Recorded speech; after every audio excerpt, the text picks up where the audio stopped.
हर हर महादेव। जैसा कि आप सब जानते हैं, नवरात्रि शुरू हो रही है 30 माह से। अब नवरात्रि को लेकर ना सबके अलग अलग विकल्प हैं, अलग अलग सोच है।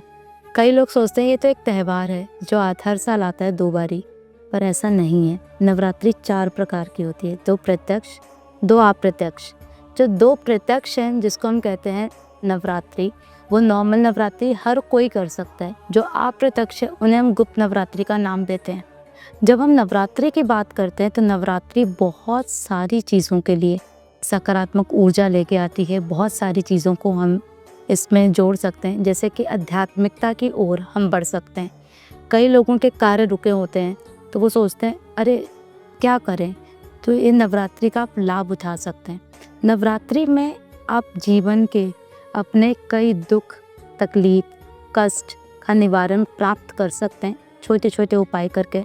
इस बार की नवरात्रि वैसे भी बहुत खास है क्योंकि माँ हाथी पे सवार होके आ रही है। कई लोग सोचते हैं ये हाथी, घोड़ा, ये सब क्यों बोली जाती है, पालकी पे देवी क्यों आ रही है। क्या होता है कि हर वाहन पे आने का एक मतलब होता है। इस बार जैसे कि माँ हाथी पे आ रही है तो कहते हैं जब माँ हाथी पे सवार होके आती है तो धन, धान्य और सकारात्मक ऊर्जा लेके आती है। इस बार देश में वर्षा होने की आशंकाएं बहुत ज़्यादा हो जाएंगी। धन में वृद्धि होगी, समृद्धि होगी, देश में और अच्छा उपयोग होगा और कार्य में वृद्धि होगी। उन्नति की जो चरम सीमा है वो बढ़ती हुई दिखेंगी। अगर हम बात करें नवरात्रि में तो नवरात्रि में 9 दुर्गाओं की उपासना पूजा की जाती है।